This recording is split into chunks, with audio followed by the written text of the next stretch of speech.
Before we get started, if you haven't yet, please like this, give us a 5-star. It helps us get it out to more people. And if you enjoy this podcast, please ensure that you share it on your social medias and tag us in it.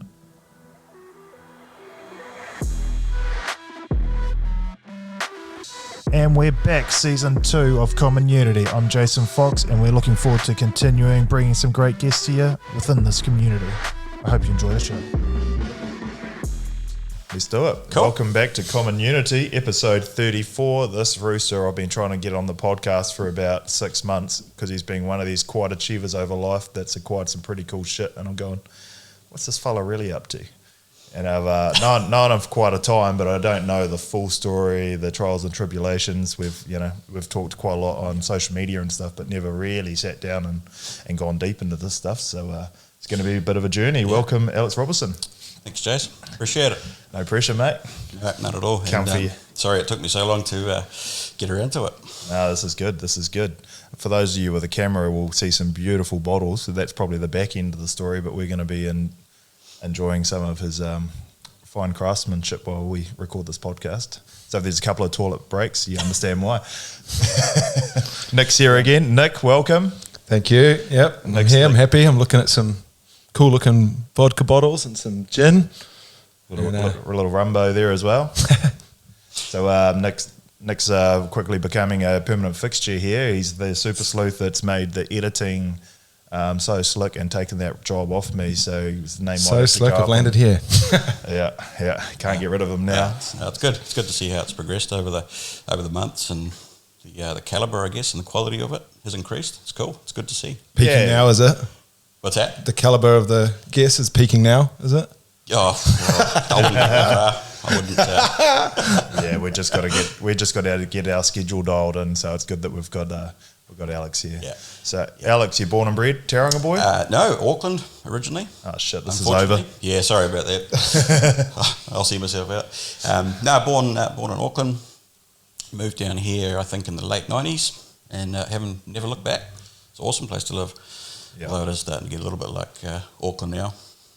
But we moved down here because the old man got a job down here, and we just made a life here and got stuck into it. And it's been a cool place to grow up. Yeah. So we still at school? When we moved down? Yeah, I think I was about 10 or 11, somewhere around there. So what age are you now? Oh, ancient. 38, 39. You must have moved here almost the same year then, because I was 13, so I started college here. Oh, okay. So we must have almost moved here the same year. Pretty close, yeah. Yeah, because I'm 40 now, so if I got 2 years on you and you're 11, it would have been crazy. Yeah. Same thing, Dad got made redundant, living in Palmy, a little bit different in Auckland. It was a big move up for us, but yeah. No, it's cool. It's a good place. Yeah, it's changed a lot. Changed a lot in that time. Yeah. The old BK down the mount used to be a service station, and little changes like that people don't realise. But it has been interesting, watching it grow and develop over the years, and turn into almost another suburb of Auckland in a strange sort of way. It's the people looking for freedom, eh? Yeah. Yep. Way less to do. Unless you got a boat, you're sorted. Oh, that's cool. Yeah. So we'll fast forward a little bit. Yep. I know a bit of your background, the listeners don't. So you left school, and what did you go into transport? I left school. I was working at the port for a little bit. Yeah.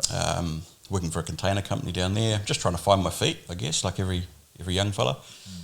Wasn't sure what I wanted to do, how I wanted to achieve what I wanted to achieve, and I stuck at that for a little while. It wasn't my cup of tea. I've done all sorts. I worked in supermarkets. I've been a greenkeeper, and been one of those guys, I guess, like yourself, that's probably worn a lot of hats for a long time and just tried to figure out what makes you tick and what you enjoy. Stumbled your way through life, yeah. Pretty much, yep. Still doing that too. And what have you figured out? I don't know, actually.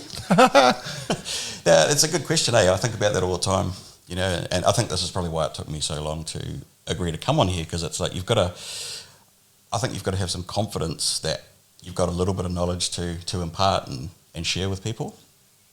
And you don't really know what you know until you sort of come on something like this, and you get put into the position and put under a bit of pressure because it causes you to think, right? Yeah. So what have I figured out? I don't know. Shit's hard.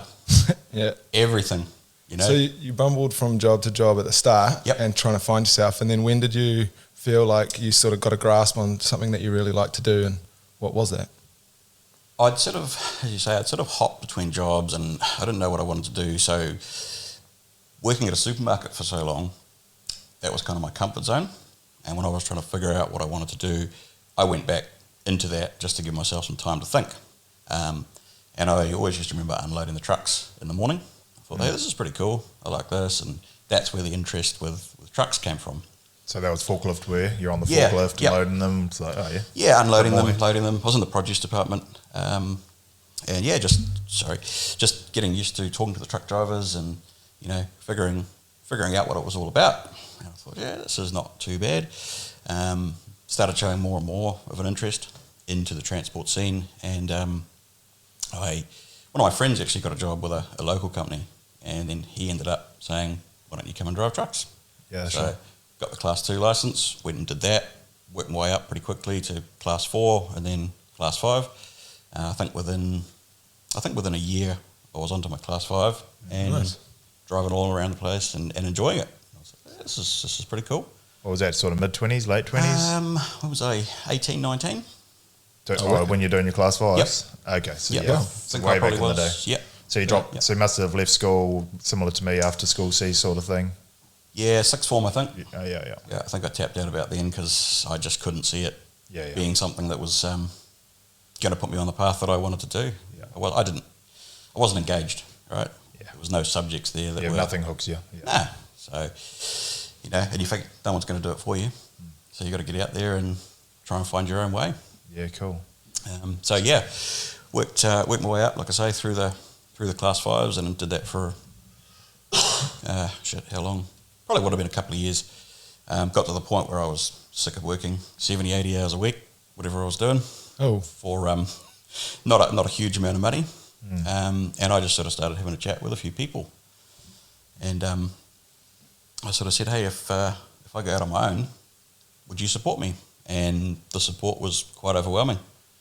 People were not terribly happy with the service they were getting, you know, from their existing providers. And I thought, yeah, I can do this. I can give that a go. That was 2007. Yeah, sure. I was 22. Yeah, 22. Went and got a truck from TR, a year lease, and just jumped into it. Gave it a crack. Yeah, gave it a crack. Not knowing numbers or anything, just went, yeah, that should be about right. Didn't know shit. Was the rate dictated to you? Like, yeah, we'll just pay you this? And No, I was quite fortunate because I had some good people in the industry that gave me a bit of insight into it. And yeah, basically just put a few things together and used what skills I had to figure out where the rating should lie and, you know, what costs should be and you know, what the industry average was. And just ran with it. I think within the first year, we were getting demands to put another truck on. Yeah. Because we were doing a good job. Yeah. So we did. Went and got another truck from TR.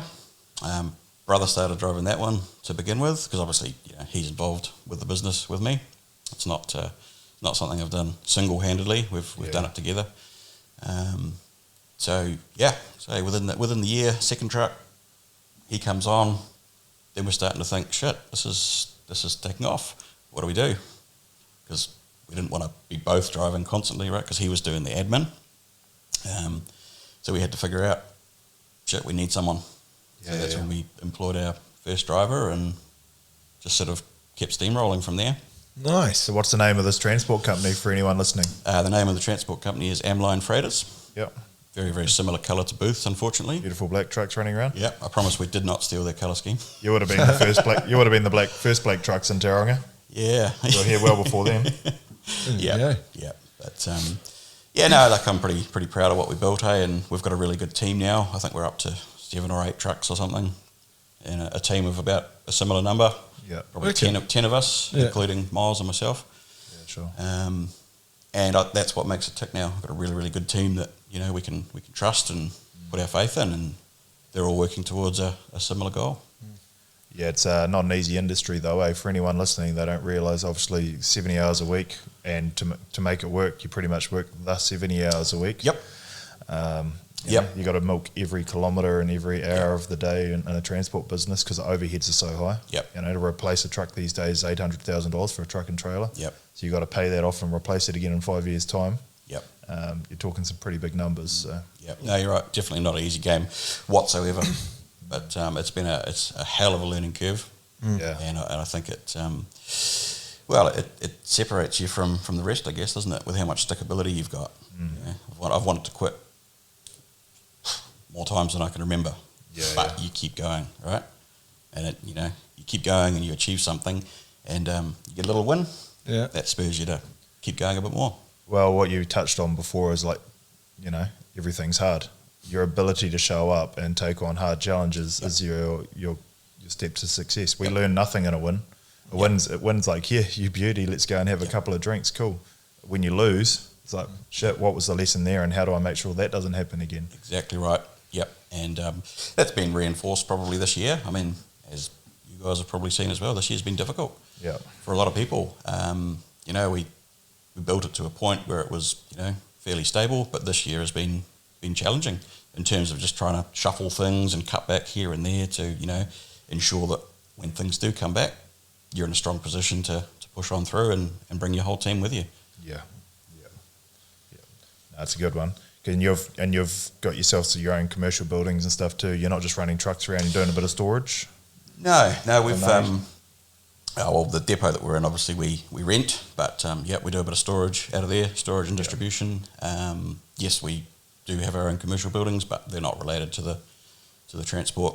They're sort of a separate thing altogether. So I think that's a big key to it, is that, as you know, you've got to diversify.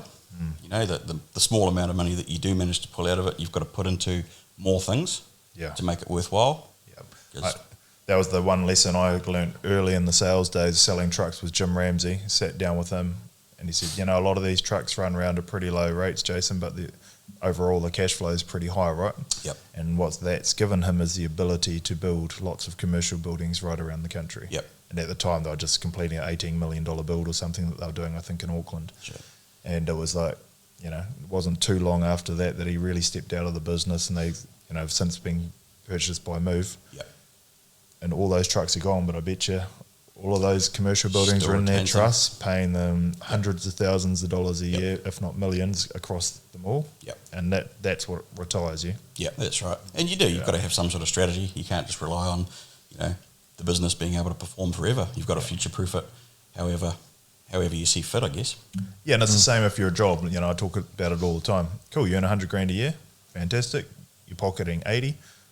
You'll probably spend 80. Lifestyle creep. Oh, let's go out for dinner twice a week now, not once a week.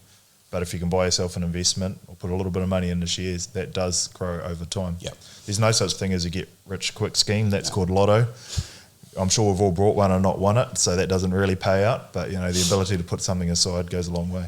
I think if you focus on that as a exit strategy, you've probably already given up. For sure. I remember my old man saying years ago that, that the more you earn, the more you spend. And that's kind of always stuck with me. So, the more that we kind of have earned and leveled up with over the years, we've made sure to not be stupid and spend it on dumb shit. That's good. Yeah, I know. Yeah, you're a lot more humble than me. I know you'd like a car with 10 cylinders as well, but you haven't done it, and I know full well you could. when the time is right. Time's right. Well, I felt the time was right now because they've announced they're not making that engine anymore. So and fair play to you. It's cool. It's awesome to see what you've achieved with that. Just like hooligan. It's awesome. It's cool. It's good. It's what it's about. Yeah. We've advanced a little quickly there, but the one question that I had was, in those early days, what do you think the difference was that made you snowball so quickly in that first year? That is a bloody good question, actually. I think service. Doing what you say you're going to do when you say you're going to do it. Right? Oh, there you go. That, I think, for us in the early days was the point of difference, because there was several other transport companies available, obviously, but they almost weren't really catering to their customers. It was almost just, you're our customers, who else is going to do it? So we made sure that we put the time and effort into, as I say, doing what we say we were going to do. You show up on time every time and do what the end user needs you to do. And I think probably from my time working in the supermarkets in produce, you knew how annoying it was when a truck was late, right? Yeah. So that, I think, carried on into the transport business to know that if so-and-so says they want their stuff there at X time, you be there at X time. So for the listeners, you're carting a lot of produce and stuff these Yep. days, right? Yep. So it's not, what he's saying is supermarket doesn't want a truck backed in there when it's 9 o'clock and they've just dropped the kids at school and mum's coming to do the groceries and you're trying to do a Yep. 3-point turn with a truck and trailer. Yep. They want you in there early before all those people start coming in, the stuff out and you gone. Yep. And they've got to have the stuff, they've got to have the time to put the stuff on the shelf to sell it, right? Yep. You know, the last thing they want is gaps in the shelf because they can't sell it and make money. So Pretty hard to sell a gap. Yep. Simple fundamentals, really, isn't it? Just, service and being honest. Being honest and transparent and just doing the work. Under promise, over deliver. Nice. Yep. That's cool. And then so I researched your business and realised you mainly do refrigeration. Yep. So we Refrigerated do a mixture. So we've got refrigerated curtain sides, which keeps it quite versatile. So obviously we can do all the chilled produce and stuff, and then we can switch over to general freight, timber, anything within reason, anything that'll go on a truck, and we're happy to do it. We can do it. Which you'd need for backloading, right? Yep. You'd go to Auckland, you'd get all the produce to bring it to Tauranga, and then you need to take something back to Auckland because it's very hard to make a truck pay in one direction. Yeah, and that's what it's about, just being, I guess, versatile, for lack of a better term, and being able to pivot on different opportunities as well. If produce is slow, we can always sort of move into something else. Whereas if you've got, for example, a hard side truck, you're pretty limited to what you can do with it. So just about being flexible and versatile. Yeah. And then you did say that over the years you've wanted to quit more times than you can remember. And run us through just one that pops into mind that you think's, and just how you got through it.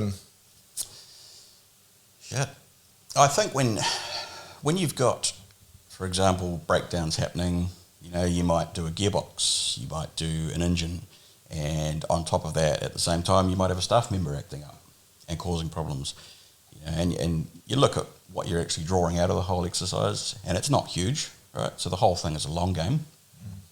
Sometimes you think, it would just be easier to go back and drive for a company. Yeah. Because the hourly rates aren't too bad. The guys get to take home a reasonable wage at the end of it, and they don't have to worry about the fact that, truck number whatever has just done an engine, and on top of that, you might have another bigger company coming after your work, so you can have all these factors that are coming at you all at once, and you've got to figure out, I guess, how to really be strong-willed and push through, and I guess realise that this too shall pass, which it does, right? Good times don't last, and the bad times don't last. It's all cyclical. So I think you've just got to keep your head in the game and think, okay, well, if I do quit, what am I going to pass up here? And if I don't quit, what can I achieve? So I just keep thinking about, what can we achieve? And I think a big thing for me now is that we've got a really, really good team. Yeah. And I love them. I love working with them, love having them there. And it's cool because we can build it, to do more and more for them. Yeah. Become a family. Yep. Yeah, you only fail when you stop trying. Yep, 100%. Yep. And so you built that all up. When did the liquor come into it? The fun stuff. Yeah. Nobody really wants to hear about trucks. It's all about the booze, eh? Yep. You'd be surprised in the listener base. Yeah. Just because of my background. Yep. No, 100%. No, the transport has been rewarding in many ways. The liquor idea, probably more my brother, Miles. He had been distilling for about 20 odd years, I think, at the time. This was about 2015. We had a conversation one afternoon, and I think there'd probably been a bad day at the transport company. A lot of shit going wrong, people pissing us off. We were like, we've got to find a better way. So we sort of, we thought about this. We were like, well, you can make a pretty good drop. What do we do, or how do we go about turning this idea into a commercial, viable enterprise? Here he is. There you go. And so that was 2015. So what's that? About 8 years ago now. Yep. It's taken a hell of a lot longer for us to get it to where it is, but that's kind of where the idea spurred from anyway. Yeah. And that was, for those asking, the transport company, like you just said, still going. So Yep. this has been a side project that's Yep. just ticked over and over and over, and just from what I would imagine from the pictures I've seen of what you've got set up down there, poured probably hundreds of thousands of dollars out of your pockets, I'd imagine, to Yep. get it to where it is today. Yep, you wouldn't be too far off. Yeah. I watched a video this Yeah. morning, one of your YouTube videos of Yeah. getting that big still delivered. Yeah. It's a serious operation with all those percolators. They're like nearly a story high. Yep, all the copper. Oh, it all the looks copper beautiful. plates. Yeah. It's a cool bit of equipment. That was a bit of a project over COVID. Yeah. Obviously, when everything was a bit strange, your mind starts wandering, and I think we'd just started getting out there on the market. We just launched the vodka, and we thought, okay, this is actually becoming a thing now. Let's tip some money into it, and we worked with Mount Metalcraft over there. They helped design and source that still for us. It was built overseas, obviously, because it's a little bit too cost prohibitive to do it here. It's great. But we worked with them basically because we wanted to try and work with as many local companies as possible. So we worked with them to help design it, along with someone in Auckland, and then had it made overseas, and they put it all together for us and commissioned it. And it's actually a very, very impressive bit of gear. Well, it looks beautiful. It's a shame that it's hidden and we're not sitting there beside it drinking now. Might have to shift your podcast down there. Yeah. Free rent. Yeah. We're on. I heard the free part. Anyone else hear that? Free rent and free booze. I'd get nothing done. It's bad enough having this office in the city. Yeah. So you started with the vodka. So what you're saying is it took you 5 years before you had a product that was available for sale. Yep. Roughly. Yep. 2020. Yep. In a nutshell. Come. Yep. So we came up with the idea, and then we were like, okay, cool. So we've got an idea. What do we do with it? Yeah. How do we do something with it? So then the time came to research and come up with a brand and some ideas and how we wanted it to look. That took a long time because we didn't know what we were going to actually call it. We registered the company, which was Armada Spirits, and we were like, okay, cool. Do we actually want to call the brand that? So you flip flop backwards and forwards with lots of different ideas and what path to take, I guess. We launched the vodka, and that started getting some pretty good reviews. So we thought, cool, what's next?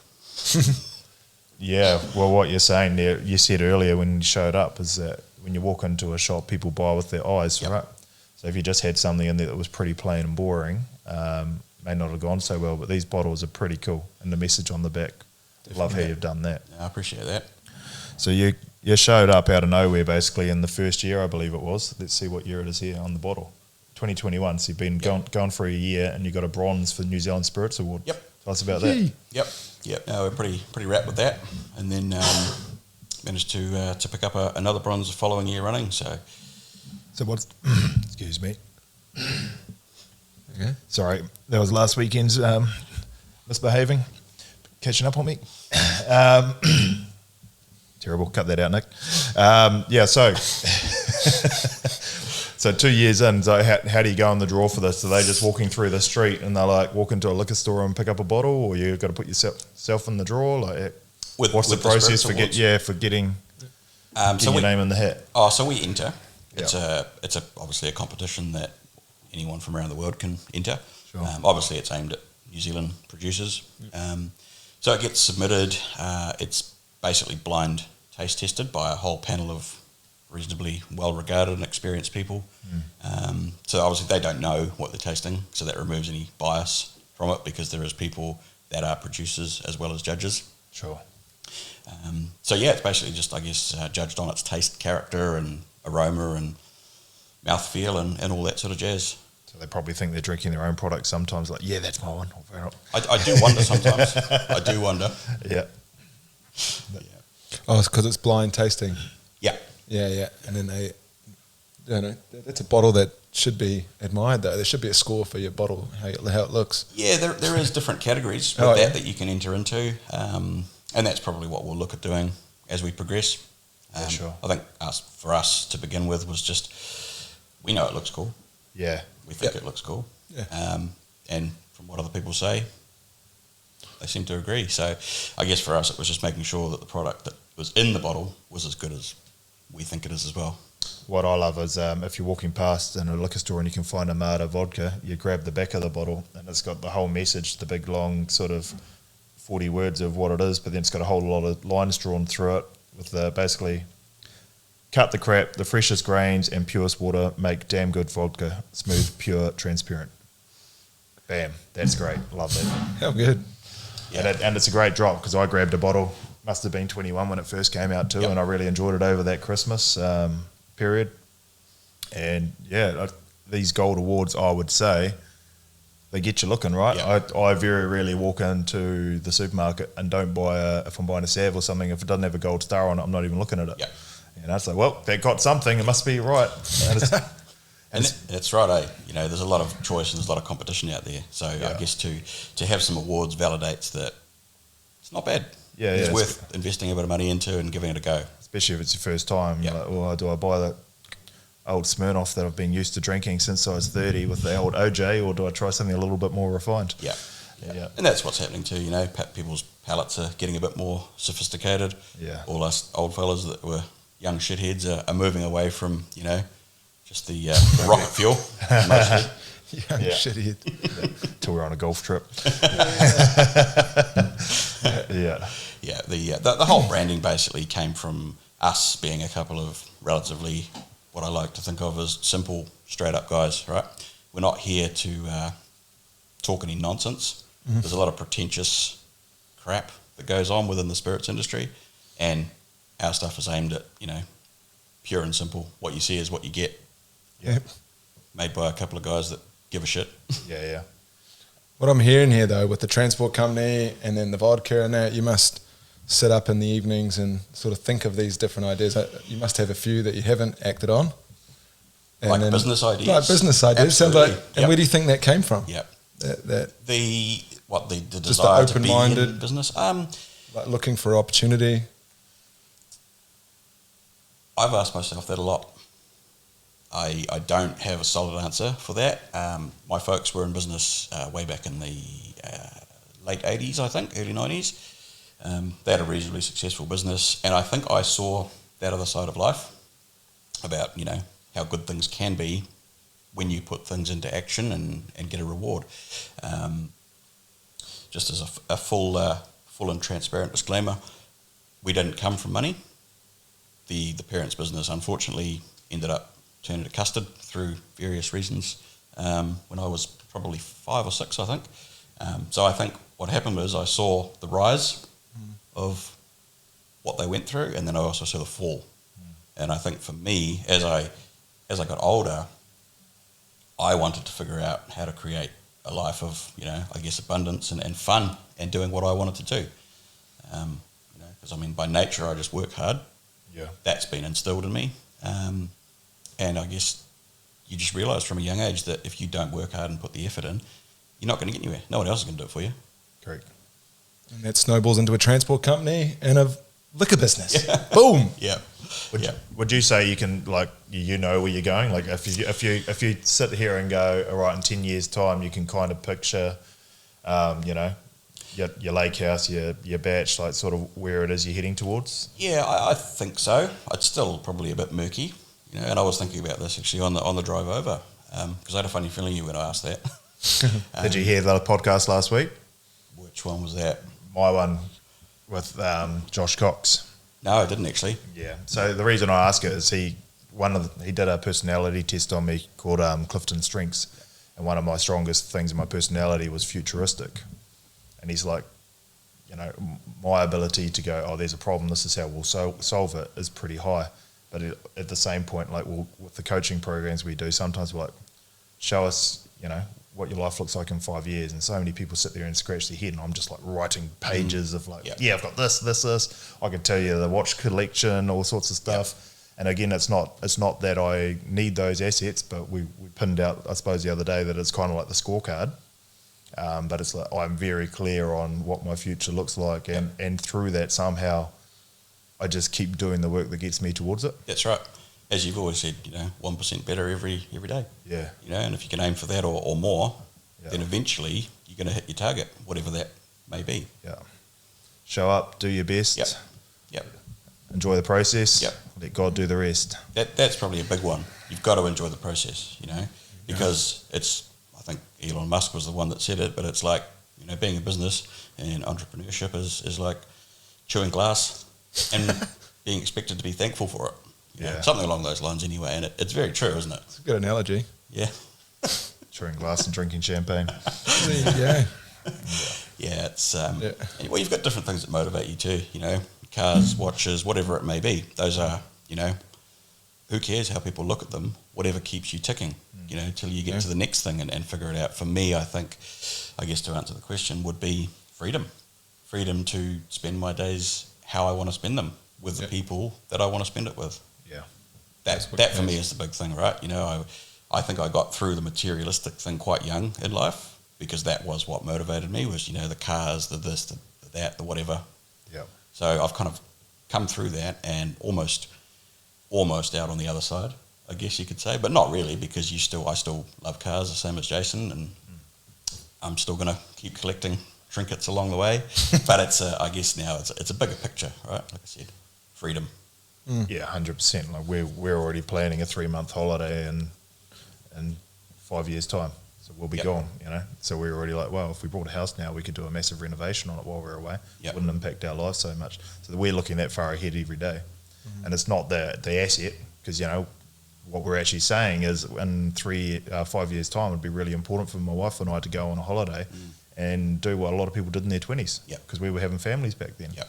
So now it's going to be our ability to do so. Yeah, it is, and that's probably where we're quite similar. Working bloody hard through the 20s, didn't get a lot of time, to go and do all those sort of things that other people have done. Like I know you've done a bit of travel, I've done a small amount, but I want to go and do more of that. Yeah, well, at least you're acquiring some wealth in your 20s. I was 30 with nothing to my name. A divorce and a beautiful son. Well, you bounced back well. Yeah, thanks, mate. I'm trying. Yeah, just 12 hours a day, I'll get there.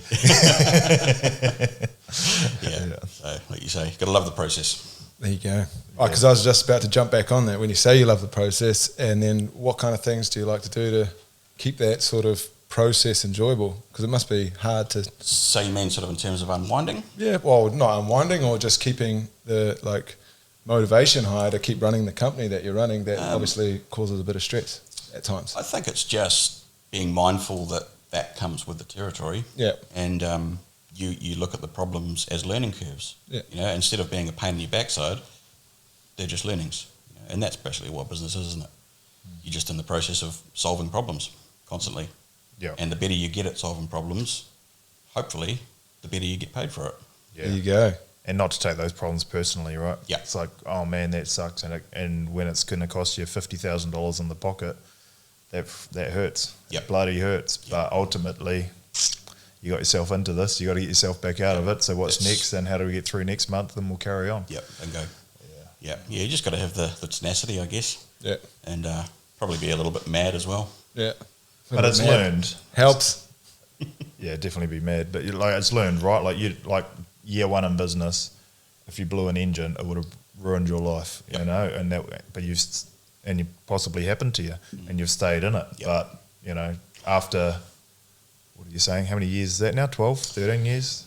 No, I think we're 16. 16 years, yeah. Yep. 16 years of blowing an engine each year. You're like, well, all right, we understand that's coming, and here's some cash flow aside for it. So when that happens on that day, it's not actually going to ruin our lives. And yeah, it is. It's just planning, because you know shit's going to go wrong. So I guess if you're mentally prepared, then it's not such a crushing blow when it does happen. Yeah, and it is. You do have to develop thick skin, because people are always attacking. Things are always going wrong. People are always talking behind your back, but you just keep pushing ahead. So just develop a thick skin and keep pushing. Yep, pretty much. There you go. Yep. Nice. Yeah, well, we touched on cars just for a second there, and you said, I know for a fact from before this, you've got a GDR. Yep. Sounds pretty wicked. Yep. Tell us about that. Yep. Yeah, that was the dream car. Yeah. That was the dream car, right from a young age. What version? 34. Oh, yeah. Yeah, no, that was the big goal from a real young age, and we were fortunate enough to pick one up back in 2015, I think it was, when they were when they were still affordable. Yeah. Better capital gains than a property, that thing. Yep. Oh. Yep. I don't think anybody expected them to go in that sort of direction, but yeah, it doesn't come out very often, as Jason will know. Yeah, I'm like, should we go for a drive? Nah, bro. What if I get a stone chip? What if someone pulls out in front of me? But now it looks like it might rain. Yeah. You haven't put it in a glass box yet? It's not like I got a good friend who bought one. He's got a V-Spec Nerd 2 that he bought for... Well, I probably should say on here. But anyway, he bought it for a certain amount and then got me to make a video. I made almost like a sexy movie style intro with the GDR sign coming of his car. And he got a guy in Auckland to sell it. And he got $250,000 for his car. Yeah. Maybe slightly more. Yeah. And I was like, oh my gosh. And he just said, I can't drive it anymore. I just need to sell it, pay some of my deposit pay some of my house off, and then just get an R35, and I'm good. Yeah. And that I think is probably the unfortunate thing with them, is that they're worth kind of so much now, and they're very hard to get hold of, that you become a little bit paranoid about them. Yeah, but that's your own mindset, because there was that Gunther Works. The guy who owns Zero just bought a Gunther Works Porsche 993 that was at the Starship show. It's a $2.5 million car, one of one build, and he's driving it around New Zealand. That's awesome. So that's one of one and $2.5 million. Yes, he owns Zero. He's worth a lot more than us, but it's like, like go out and look at my RA. I picked it up. I'd got all the grill painted and everything, and by day one, it was peppered as fuck. Yeah. Like it's stone chipped to hell. I was like, maybe I should have just got that done when I got back to Tauranga. But you know what? I don't care, because I brought it to drive it. So it's just... And that's cool. That's cool that you can do that and you can enjoy it. And you are fully enjoying it without really giving too much of a shit. And that's what they should be for. Yeah. But ultimately too, like you've got yourself an epic asset that you still get, like heaps of people get real upset at people that don't drive their cars. And it's like, well, guess what? It's their car. Yep. You know, I went to a guy's house. It was funny. My business partner, we were trying to build an app together, and we're trying to look for investment at the moment. And his kids kicked a ball over the fence, and it just turned out his neighbour is this Chinese guy who's really cool, really funny. And he went round to it. He got chatting, invited me over. We went round to his house, and he had a freaking McLaren in his lounge. Wow.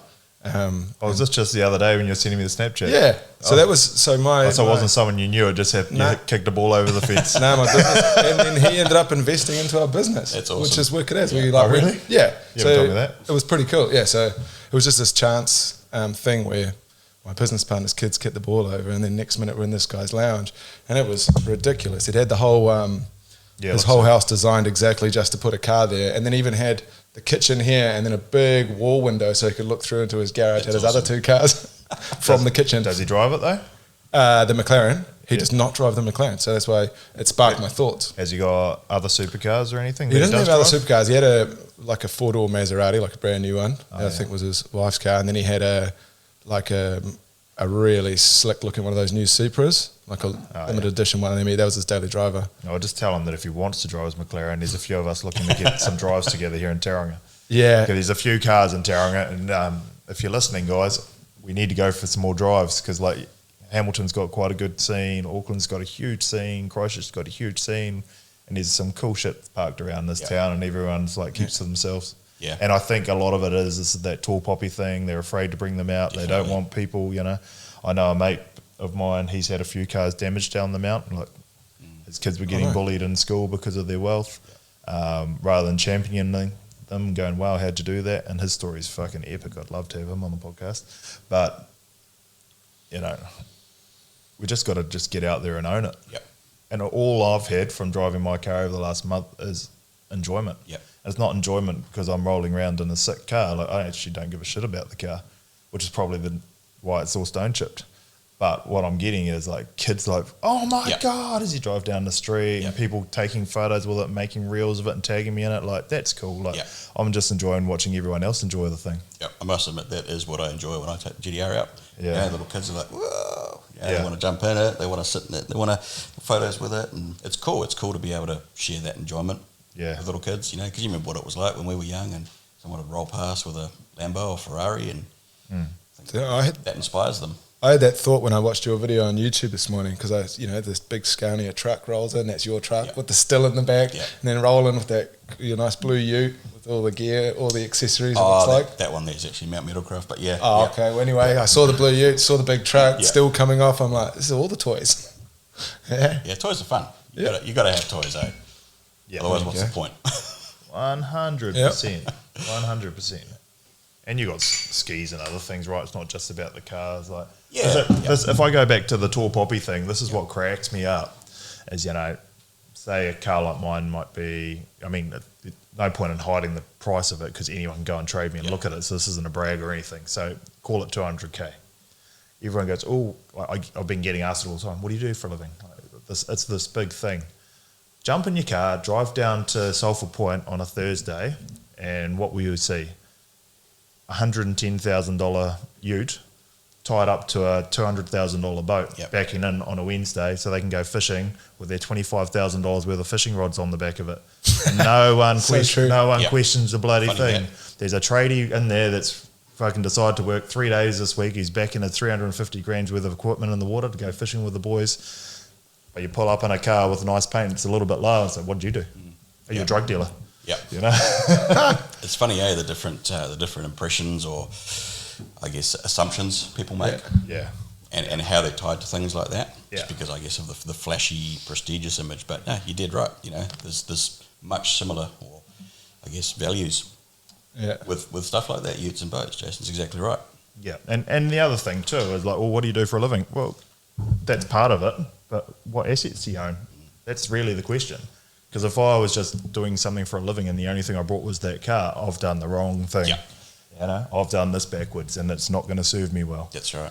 But if you've brought a couple of properties and you've got a few things to yourself, and you're in a position that you're okay, now this doesn't, if something happens, someone crashes into this, I don't start from scratch. That's right. And then's the time to do so.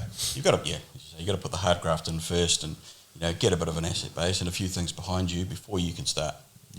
Making a few frivolous purchases, I guess, if you want to call them that. Yeah. Have you made any of them yourself? Frivolous purchases? Yeah. Not really, no. Not really? No. They're just going through and you're like, this is just me? No, I'm still to get to that point. I guess you could probably call the GDR a frivolous purchase way back then. I mean, back 2015, that was probably a reasonable amount of money to finance. Yeah. I won't say exactly what we got it for, but it was a good price back then. But for us, we were like, oh shit, should we be spending this on this now, or should we be putting this back into the business? Or so you go through all these different, I guess, thoughts in your head about whether you're being silly. And do you have a specific thing that you do for that process to like draw the line, or do you just kind of let that line float? It probably floats a little bit, but I guess you have to look at, well, is this going to set me back, or is it manageable, or is it going to push us forward? And if it's something that's not going to set you back, then you push the button on it. You've done really well out of it. Sure. Well, that's 100% the conversation we had with ourselves. Like, we could have bought a car a few years ago if we wanted to, but I was like, no, we're still doing things with property. And we made the decision that, okay, we've completed those couple of houses recently. We're not going to do anything this year. I'm going to focus on quantum asset finance. You know what? Buying that car right now is not going to affect our position to buy property and stuff like that. Funny thing though, as soon as that car got home, oh, look at this house. Yes, the universe can work in some funny ways like that, eh? It's like, okay, took that one off next. Literally had a real estate agent through our house this morning. So you're switching, are you moving? Well, I don't know. We looked at a house yesterday and we had the agent through today to put a price on ours, so we're looking at changeover figures, but no promises. Yeah. I might be running this podcast out of my house soon so I can save some money. I'm sure it's all progress though, isn't it? You wouldn't do it unless you guys were 100% sure on whether it was the right thing. So we weren't going to do anything. I was going to focus on the business. But there's always that next thing. Yeah. For me anyway, that's the way I suppose it depends what you want to, what your priorities are. I mean, you know me well enough to know that I want a Lambo. Always have done. We'll get there. And I want you to have a Lambo too. Yeah. What kind of Lambo? It would be fun. What kind? Yep. Huracan. Huracan. Yep. Me? Yep. Now it's time to buy them too. Have you got a model one somewhere in your Yes. office? Oh yeah, that's cool. Yep, my little vision board, if you want to call it that. But but for me, I guess when the time is right, I want to, similar to Jason, I want to do a little bit more property first. Yep. Just get the businesses stable, get Armada earning, because that to me is the focus. You've got to put Who's the chief taste tester? Chief taste tester. That would be myself and Miles, my brother. But we're always accepting more. Yeah, I'm open for tasting nights. Well, the gin I've just had is delicious. Yeah, I appreciate that. That rum is on too. That rum is, I drink Appletons and stuff, and it's probably better. Yeah. So. Yeah, well, it's good. The gin's actually won a bronze and more recently a silver. Yep. In the Juniper Awards. So, wow. People are enjoying it, and it's selling quite well in a few places. So, and so I don't know much about gin. What is what's the criteria that they look for in the gin? I think it's mainly just like a well balanced group of botanicals. So we only use 4 in ours. They're on the back of the bottle if you want to have a read, but it's just coriander, juniper, angelica root, and what's the other one? I can't remember off the top of my head. Because outside of coriander, got no idea what any of them are either. So you start with gin. You start with a vodka, don't you? Right. So that's the easy part. You got the basic spirit, and then you add the botanicals. Is that correct? Or is there a bit more to it? No. So we redistill ethanol for this, and then what we do. So basically, that's what most people do in this country, right? They will redistill ethanol, which is a byproduct of Fonterra. Whey ethanol. So we redistill that, and then we add the botanicals into it. They sit overnight, and we've also got a botanical basket, so they macerate all together in the spirit, and then it goes through the gin basket as well and infuses. So it's almost like a double whammy. That's how we get such a real good flavour with it. A lot of New Zealand distilleries are using absolutely, I've got to be careful what I say here, but they're using a lot of botanicals, whereas we've just kept it simple, because I think what you find is they can be overloaded with too many confusing flavours. Yeah. So keeping it simple with the 4 botanicals that we use, and distilling it, in certain ways, brings out that nice, smooth, crisp, refreshing sort of flavour. Yeah. Nice. And, So are all of your products coming through the same still? Or have you got multiple? We've got 2. So we've got a still that Miles built himself. Yeah. That's what we originally started doing the vodka and the rum through. And then now we've got the other still that we use for gin predominantly. Okay, so you got a vodka and rum and then a gin. Yep. So the vodka is made from grain, so we make that from scratch, obviously. And then we use the ethanol for the gin. Okay. Just because it's a nice, crisp, clean base to start with. Yeah. And then with us redistilling it to begin with, that's how we get that nice, smooth flavour. Because you probably would have noticed with some booze, you get that harsh, horrible, industrial kick in the head shit taste to it. Yeah. You wake up with a hooer of a headache. So I think that's probably our few point of tequilas difference. like that. Is that to do with how much you drink? Quite possibly. Yeah, if it tastes smoother, you drink more of it, and then you wake up with that kick in the head. Yeah, there you go. Yeah. Oh, that's very interesting. So with those stills, what's the production line? If you do a vodka, how many bottles can you pour out of your still? Probably around 280, 300 bottles per run. Because the boiler is quite big, obviously, and we went, big guns right from the start because we wanted to be able to scale. Yeah. We didn't want to sort of piss about with a small 25, 50 litre still Boutique. and then find out that, hey, people are actually enjoying this. Oh, but we can't supply. Yeah. So, 1,000 litre still, you'll get somewhere in that region of sort of 280, 300 bottles, depending on how much purity you get out of it at the other end. So, And what start to finish on that process? it varies for each product. So is it like a week though, or 280 bottles a week you can churn out? Or? So a vodka run, you're probably looking at a couple of weeks start to finish. Okay. Obviously, because the grain takes time to ferment and all that jazz. Similar with the rum, but a gin run you can do in probably 3 days. Okay, so the profits in gin, that Yep. ability to scale. Yep. For overhead, because it costs you a lot of money to put that in there. Yep. Yeah, crazy with that thought that gin isn't like $20 and rum and stuff isn't $140. You know, like if you looked at it from that perspective, it takes 2 weeks of tying up all this capital in this still. Say, throw a number, $300,000 for a still, and you can turn out the same amount of bottles of whatever you create, and you can do 280 bottles of gin every 3 days versus 2 weeks. Yeah, and I mean the other thing too, obviously with the dark spirits like rum and whiskey, they've got to age.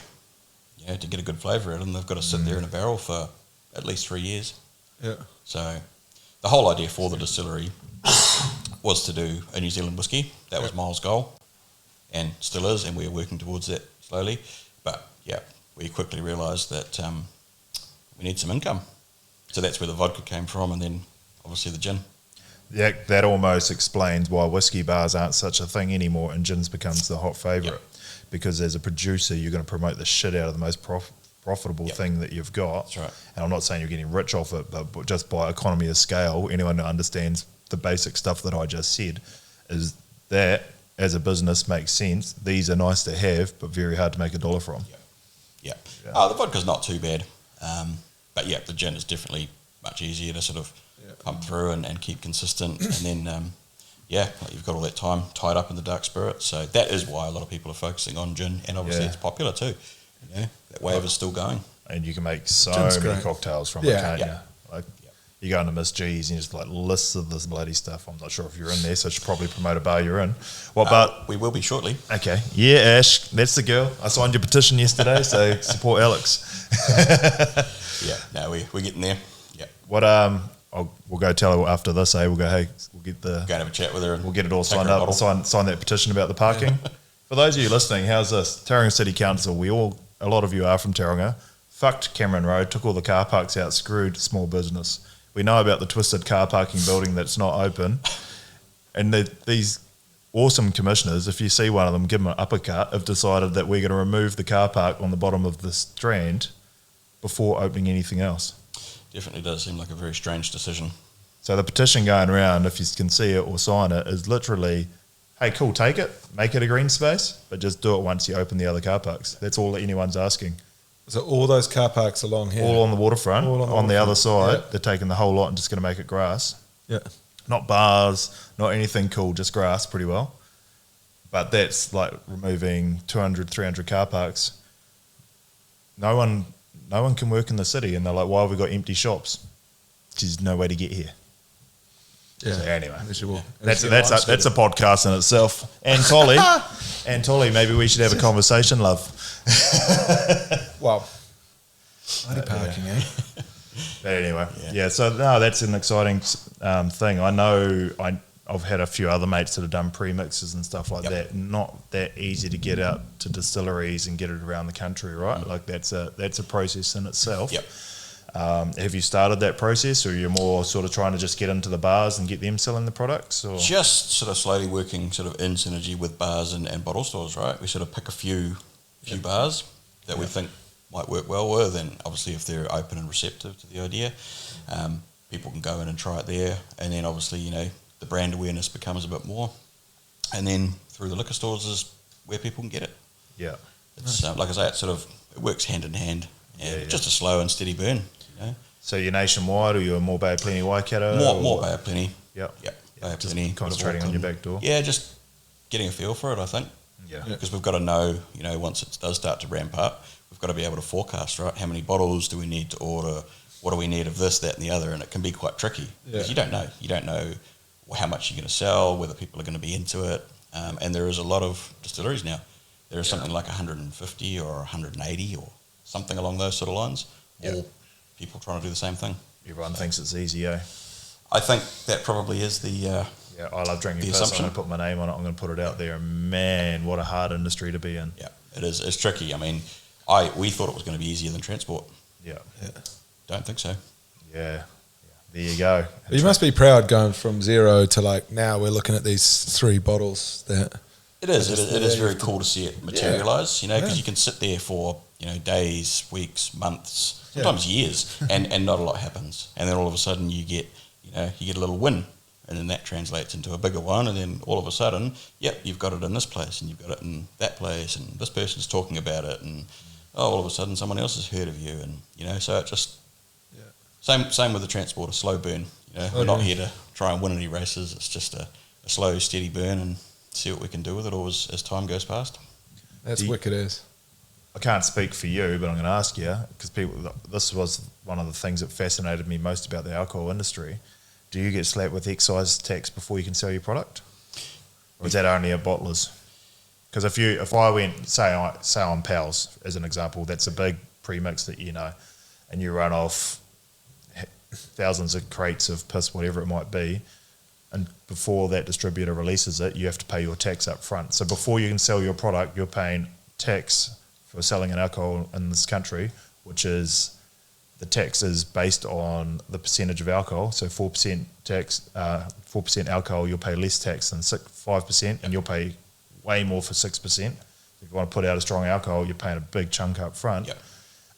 But you have to pay that before your product gets released so you can sell it. So you pay tax before you sell a product. There's no other industry like it. Yeah, so basically the rule of thumb is when that leaves our door, obviously because it's a customs controlled area, as soon as it goes out the door, you incur the tax. We don't have to pay that tax straight away. We're on an older system whereby we can actually pay it yearly. Okay. And they've changed it as time's gone on and more people have come into the industry. They're making people pay it more regularly. Okay. But yeah, it's a big expense. Yeah, it's crazy. Massive expense. So I guess the difference being, that's why I was quite interested, is because you're bottling it yourself. There's a little bit more control around the product versus I'm going to a third party who's just going to pump cans out the door with my name on it, and I'm going to sell it at mass scale. But still, I just pumped out $100,000 worth of cans that I need to sell, but I've got to pay $30,000 in tax or whatever it might be up front before I even go and sell those 100,000 to try and make 50,000 back. It's pretty capital intensive, similar to transport, and that's what we were trying to get away from. So whether it's been that smart of a decision, I don't know. But hey, we're having fun doing it, and more enjoyable though. Yeah. No, it's fun. Business is fun. Yeah. And this is sexy, right? Like, it's pretty cool to make some cocktails and have a few drinks and yeah. No, I'm pretty proud of it. It's cool. It is cool to see it all materialising, and you don't stop to give yourself credit. I guess you don't stop and pat yourself on the back. You sort of have a quiet look at it, and it's on the shelf. It's like, yeah, it's pretty cool. Let's keep going. What's next? That's a high achiever right there. Just carry on, eh? Well, that's what I. That's what I'm trying to dig in to figure out what makes you slightly different, you know? Because there's people listening going like, hang on, how do I tap into like what he does? Yeah, no, it's good. I'm still trying to figure that out too, you know. And we're always learning, so it's cool. It's cool to be actually able to sit here and talk about it like this because it's prompting me to think more as well. Yeah, I just don't know what I'd say listen to that podcast with Josh Cox around me, and I think the futuristic way he describes it and stuff would be very similar to you. So you could have a session with him and do the test and figure it out for yourself. Cool. He's really interesting guy. That'd be awesome. Actually caught up with him last week for a beer as well. He put it in my diary, what is it? Fox and Cox Cracker Box. He's hilarious. He's a good rooster. Went to his place there on Wanganui Road. But he just, I think the more you know about the self, the more you can lean in on it. And that's, definitely. That's what he talked about, is like, here's 5 strengths. And if sometimes that strength is a weakness, and when it's a weakness is because that strength's turned up too loud. Yeah. You know, like, and I could look at 2 of those. I'm like, when those 2 are combined, I'm hard to be around. You know, like, you could just see it in yourself when you start looking at those little things. 95% of the time, I'm probably not too bad. But that 5%, and you meet that guy. Well, it's all learning, eh? It's all learning and evolving, and you're constantly learning things about yourself every day. So, as long as you could be a little bit better tomorrow than you were yesterday.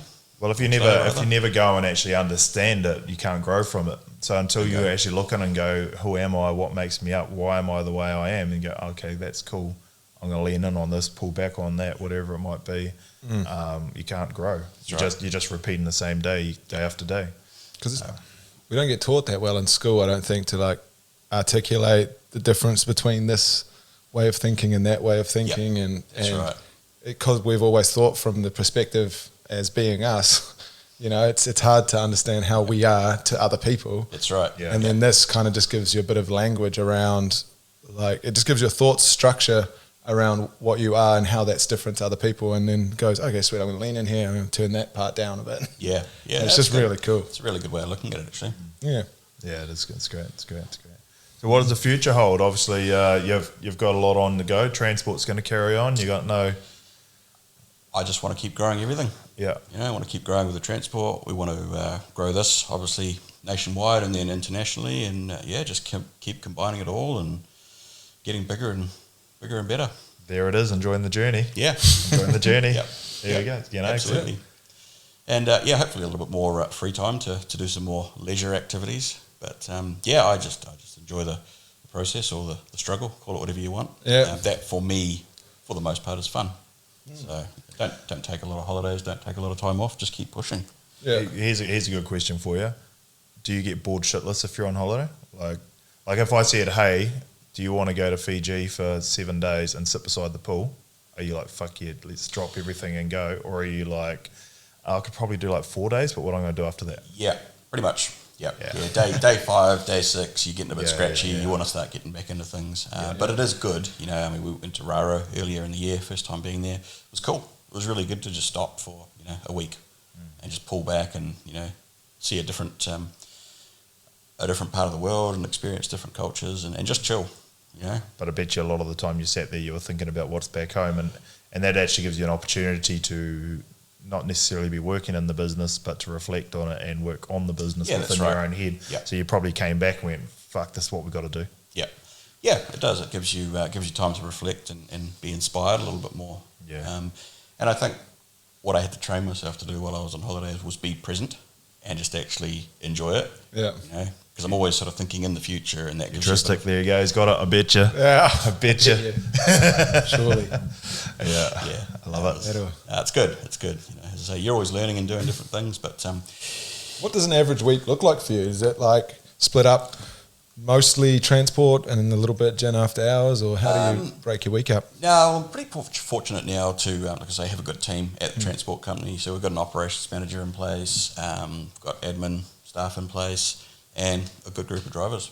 So for the most part, it can look after itself. Obviously, I still have a lot of input and have to put out some fires and solve some problems. But what it has done is afforded us the time to work on this a little bit more intently. Yeah. So a week is different all the time, and it's split into blocks. I split and I go between different things. Might not be the most efficient way of doing things, but you go where you're needed, right? And you go and you deal with what's most pressing at the time, I guess. So half a day I can be working at the transport company, the other half I can be at the distillery, another day I might be on the road, visiting customers or sorting deals out, bits and pieces. So it's all probably similar to you. Yeah. Quite split up and all over the place a lot of the time. Yeah, like for the listeners listening today, this morning I woke up and I was Action Curve and we ran a presentation. It was more Robin than me, but I was there and shook a couple of hands and took a couple of guys there. So we were up 8, what did that kick off? 7:30 this morning. So we were there just before 7, ran that. Then I had 700K to get out of doors for 3 different deals. And none of them had sent me what I needed to pay them out. So I spent like 2-3 hours stressing, trying to get that stuff done, knowing full well that at 12 o'clock we're recording this podcast. Yeah. So I went from Action Curve to Quantum Asset Finance to Common Unity, all in the period of about 4 hours. Yeah, it's quite fragmented, and I don't know if that's a good way to operate, but it seems to work. I definitely think there's an easier way. And that's right. That's something we're all learning, right? It's This I don't know if you followed much Alex Hormozzi's content. Yeah, a little bit. He's the GOAT, really. He's probably one of the greatest minds out there at the moment. Not because of the information, because a lot of people can tell you that information, but his ability to break it down for anyone to understand. That's what he does so well. I agree. And he talks about, he was talking with Layla, his partner, who's probably the real brains behind the operation. She's phenomenal, that girl. But they were running multiple businesses like we are. I think they had 5 at the time. And, they're all doing good money. They're probably all doing $20 million a year or something ridiculous, like good money. And she said to him, what do you think it would be like if we only had one company? He's like, if we had one company, it'd be a piece of cake. I was like, ting, ting, ting, like the penny dropped. He's like, cleared the distractions. What's the best one moving forward, and and then exited for $200 million like 2 years later, sort of thing, and then just started acquiring. Now he's got acquisition.com, and he's like, now my company is acquiring all companies, and it's like it's interesting, eh? Yeah, or whereas like I'm showing up going, hey, I'm going to do a little bit of this and a little bit of that, and it's very hard to do. But I'm also find it very hard to let go of some of the stuff that I'm doing, not because I wouldn't love to let it go. It's that I think people need it. I don't need it. If anything, it's a distraction to my time. Yeah. Even these podcasts, like, I don't need to be doing these podcasts. I'm doing it because I think people need to hear some of these messages. Yeah, definitely. And I understand that there's been periods of time in my life where my circle of influence would not have a conversation like this.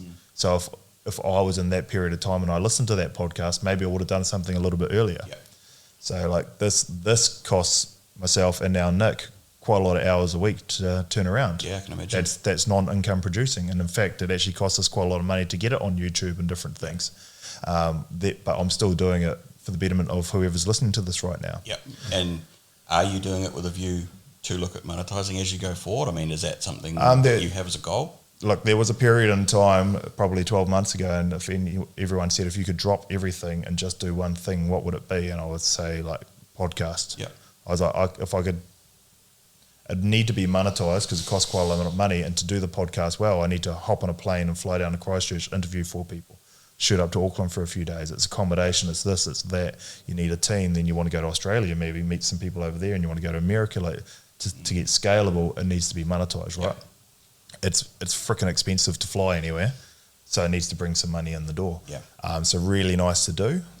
As I've brought on other things and I've got Quantum going on, this is why it hasn't come out as frequently recently. It's like, wow, it's not putting food on the table. Times are different, and and anyone said, well, what's your number one thing? I'd say quantum asset finances right now, and common unity's probably fallen almost to the bottom of the pile. Yep, it's not because I don't love it. It's just that it's not serving me personally. But here we're still sitting here recording it, and if you're listening to this and you're getting value of it, please share it, because the more people that listen to it, the more likely we are to keep pushing this, and then we're going to get it to a stage where we can keep bringing more and more guests here.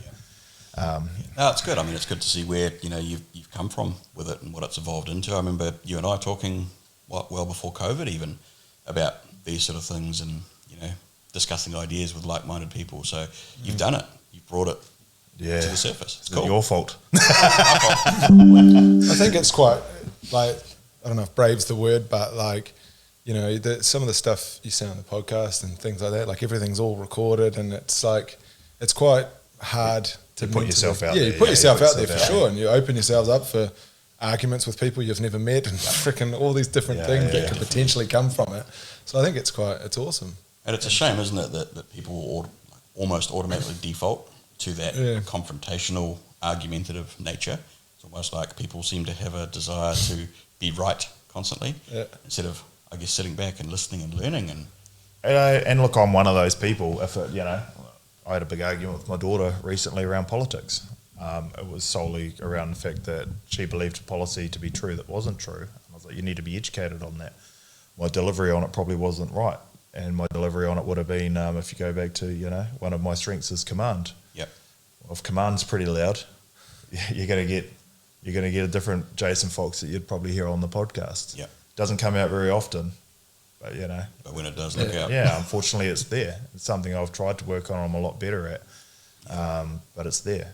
But we've all got that to some degree. Yeah, definitely. None of us are perfect. Absolutely not. No. It's constant. I think that's why we're here and why we're doing what we're doing. Is life is always like, if there's no question in it, then why would we get excited? It'd be pretty boring, wouldn't it? And so the question mark's almost the excitement, even though you want to figure it out so you know what's going to happen. Yep. It's like, but if I do figure it out, then I won't get any excitement. So It's that 1%. Tuck and roll. It's that 1%. Yeah. If you used to blow up once a day and then you make it once a week, then that's a big improvement. And if you can turn that to once a month, that's huge. And if it's once every 3 months, like, it's just that constant development. Just learning how to manage the emotions, I guess, and not letting people trigger you too much. Because I was similar. I was pretty easy to fire up. Now I'm pretty placid and just take things in my stride and deal with it. So a lot of people say it's age, but I don't believe age is the right word for it. I think it's experience. Yeah. So the more hard shit you deal with, the more things don't trigger you. Like I've got 24-year-old friends that are stoic as shit. But, you know, they're doing 300-400K a month in turnover in these little businesses as young guys, and they've just come straight out of school and just faced massive challenges. Yeah. Wow. And now they're just like grounded as all hell. And you just sit there and go, man, when I'm 50, I hope I'm like you are by the time you're 25, you know? Yeah. So it's not, I used to have that, you know, all these young guys or you know, it's life experience. Once you're 30 or 40, you understand, no, it's not time on the planet, it is the life experience. Yeah. Well, I think you start to learn that if you fire up at every little thing and, you know, you fly off the handle at silly little problems constantly, you're in for a bad time. Yeah. 'Cause it's exhausting, right? Yeah. Getting angry is tiring, saps your energy. Yeah, and then there's probably some regret or guilt or something that comes afterwards, Yep. and then you've either got to face another hard conversation followed by it to apologise, or put your head in the sand and try and ignore it for eternity. Like there's many poor ways to try and strategise that, but yeah, we've all got things to work on, and that's exactly what you touched on, right? Having that conversation on the platform like this goes, oh, okay, they are human, and they're doing okay. Yeah. Hopefully. I'm by no means am I successful in my eyes.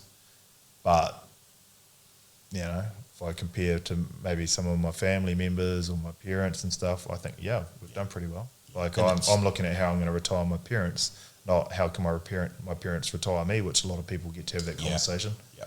The amount of times I've heard from people, I just need this to carry through because my father's probably going to die in like 12 months anyway and I'll be fine then. Like, fuck, what a horrid way to look at life. Yeah. You're almost willing on your family members to die so that you can get yourself out of a situation. It's a pretty crappy way of thinking, isn't it?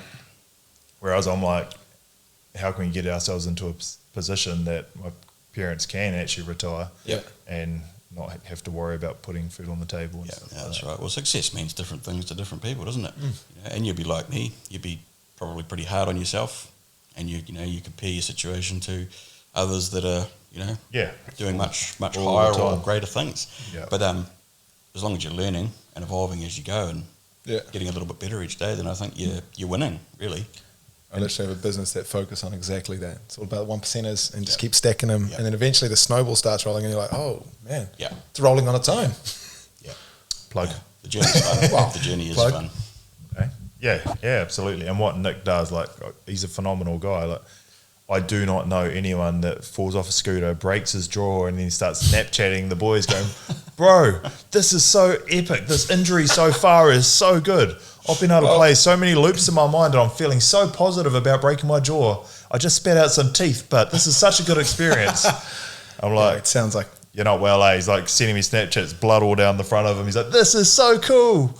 Well, it was just the reason I leaned into that and enjoyed it is because it gave me something really hard to push through, to just put everything that I've been preaching to the test. And it's like, well, either the stuff that I've been saying to everyone all this time works and I'm going to get through this nicely, or I'm going to crumble and it doesn't work and then everyone's going to be like, this sucks. Yeah, that's right. Eh? Yeah. You got two choices. Yeah. You either face it head on and push through, or you curl up in the corner and start shaking. And he's still smiling about it. I know. Well, even when I touch it, every time I have to shave in the morning, I have to cautiously shave around my chin strap. I've made mine bleed a few times recently. And every time it's a reminder. But in the moment, I was like, this is a heap of repetitions for the thoughts that I want to be having.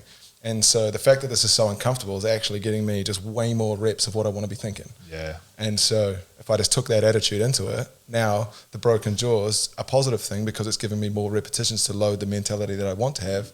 So then I can have more energy and be less likely to snap and all of those other things that come with thinking the right thoughts with enough repetitions. And that's nothing but everything, everyone.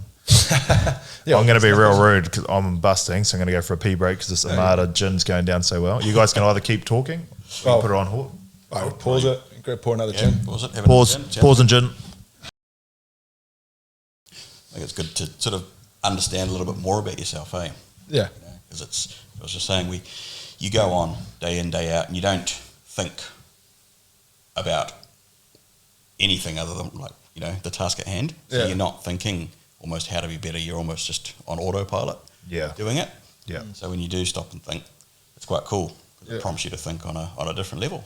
Well, that's what we're doing in our coaching right now. Nick's a part of that is, we've said to everyone, how many hours a week can you give? But the golden rule is about 4 hours a week to actually work on your business, not in it. And then we'll work it out to an 8-week plan and give you a few things. You got to work out, okay, these are the steps going to get you towards your overall 5-year goal, potentially your 1-year goal, but really just what can you do in the next 8 weeks? It's not too hard. Like if it's too hard, you're not going to do it. That's right. What's going to get you just that little bit closer? Yep.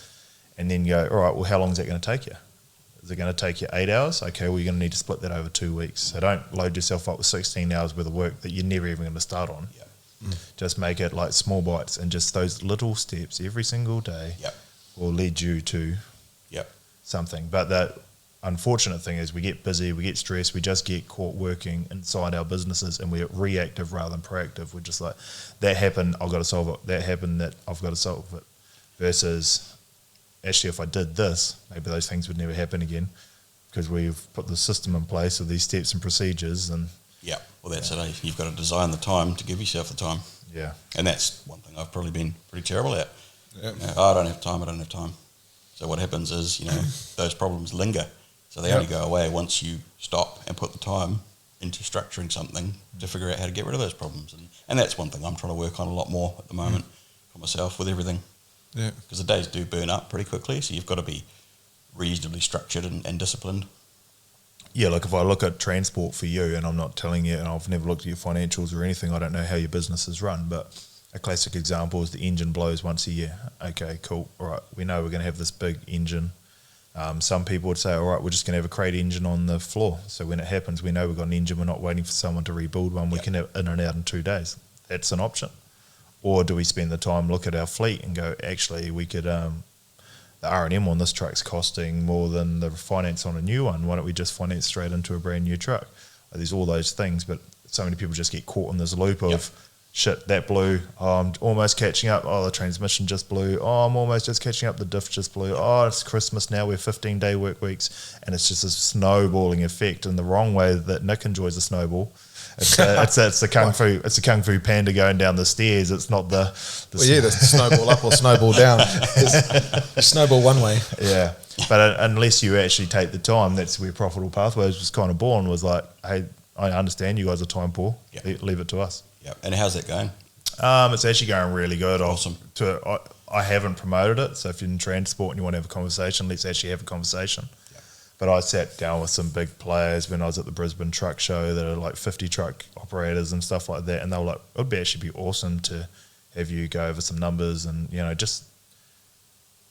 just put your eyes over it and stuff like that. Yeah, so I caught up with someone here who I won't say on camera who it was, but they were running about 40-odd trucks earlier in the week, and they're pricing a job. They want me to look over the numbers to see if I believe their numbers are correct to their numbers.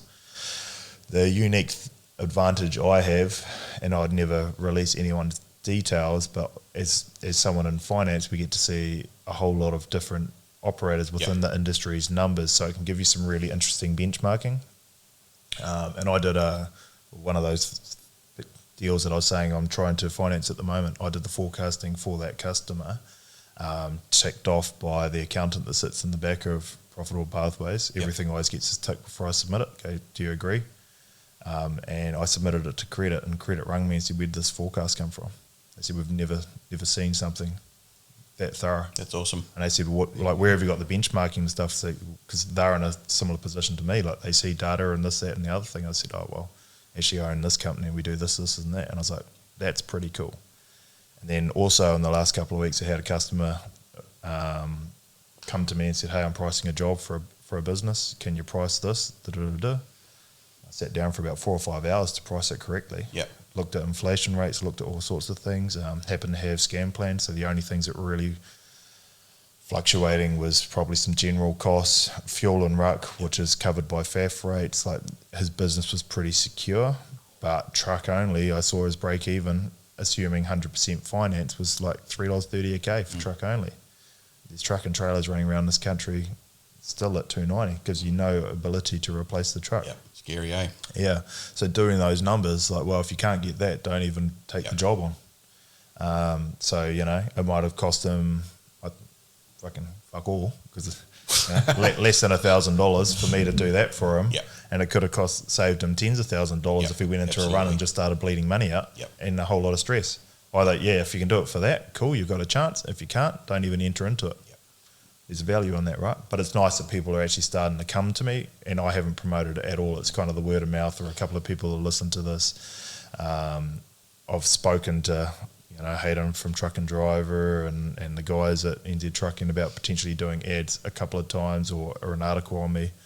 But I've just been a little bit more focused on the stuff that actually pays the bills. Yep. Yeah, I think it's a bloody good idea. If I just sort of think back to myself when I was starting, I had to muddle through it. You have a rough idea, but a lot of it you have to guess.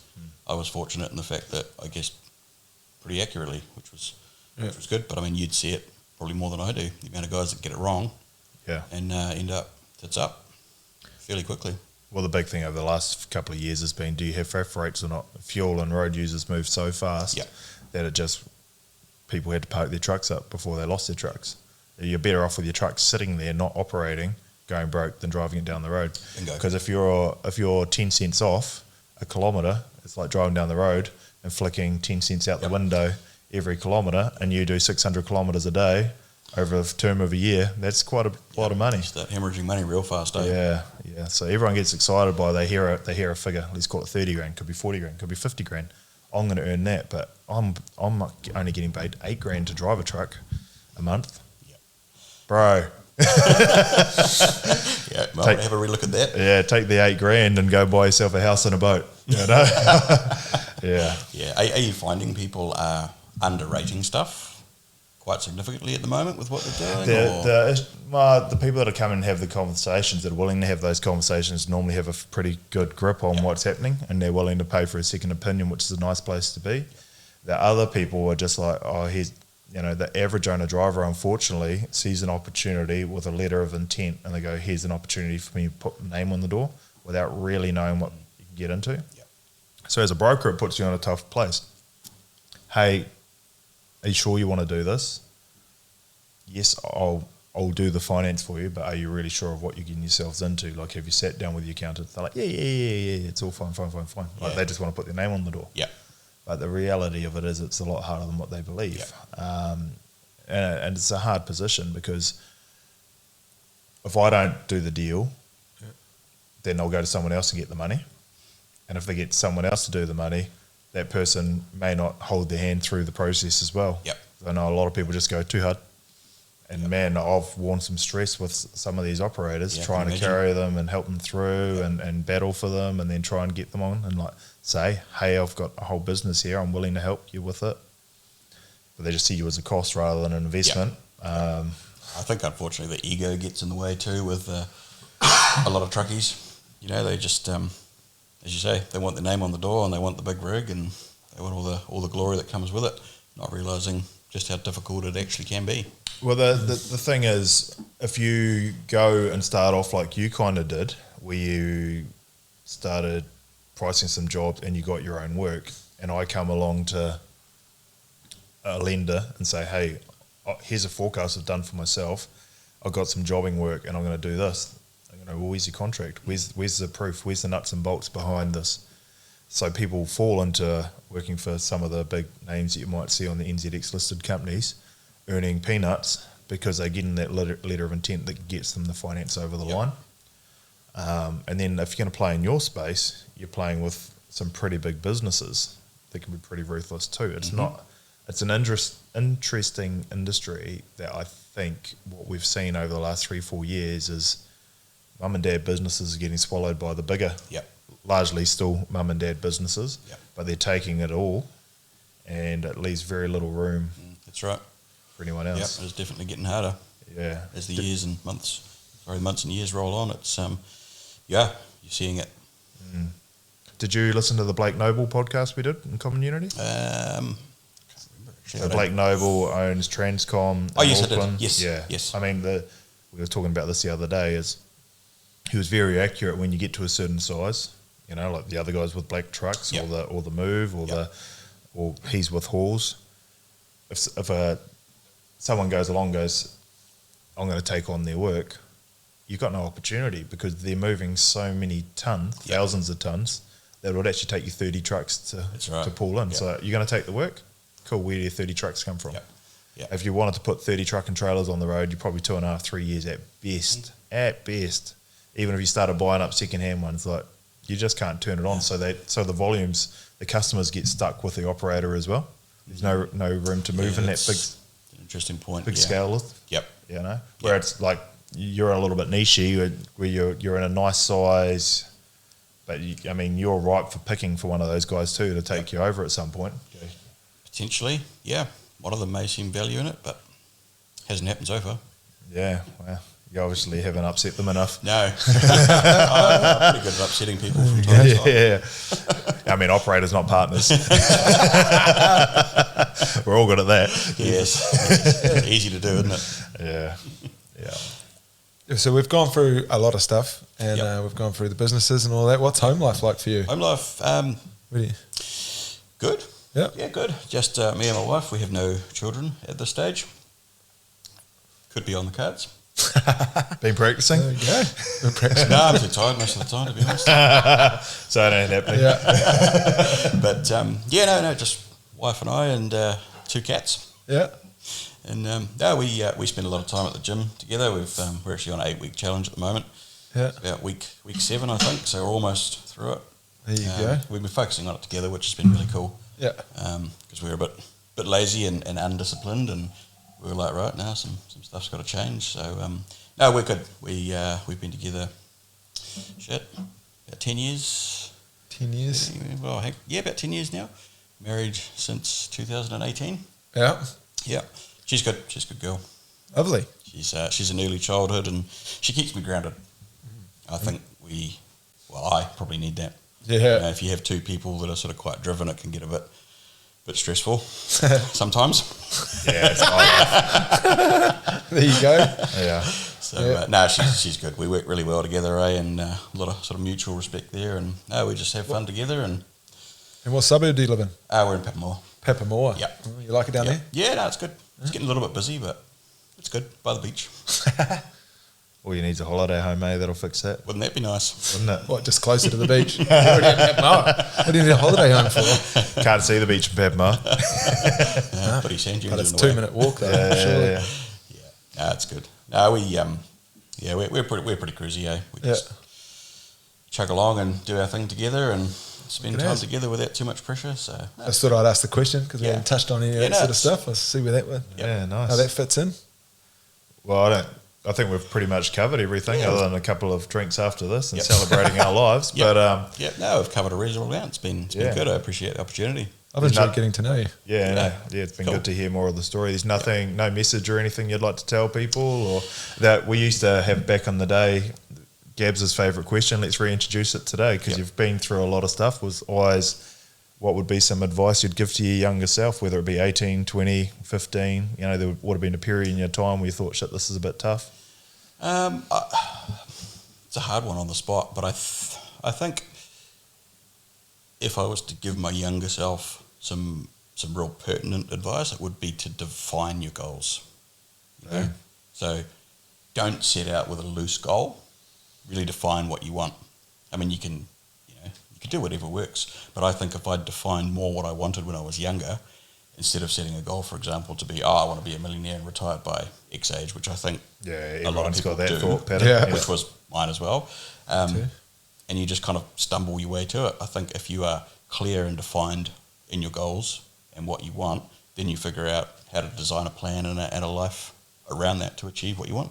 And you just nailed the word there, plan. A goal without a plan is just a dream. Yep. So, smart, specific, measurable, achievable, realistic, and time-bound. Yep. And if you don't know your numbers, you can't get to it. Yeah. And I think just to back yourself too, leap and the net will appear. There we go. Travis Pastrana jumps out of planes. This guy. Old Robin, I remember when I did a video for him and he had this quote, and the video that he picked was this guy, sail elevation. I don't know if you know that guy, grinds the crack, and there's this video, and as he dives off this platform to do wingsuiting, Robin says, my strategy is to jump off the cliff and build a plane while you're falling. And like that stuck with me from that day. I was like, it's pretty cool. It's a good strategy, and he's been laughing at me because I did the opposite with Quantum. Yeah. Because it was already quite an established business. I built a plane and now I'm trying to push it off the cliff. It's fucking heavy on your own.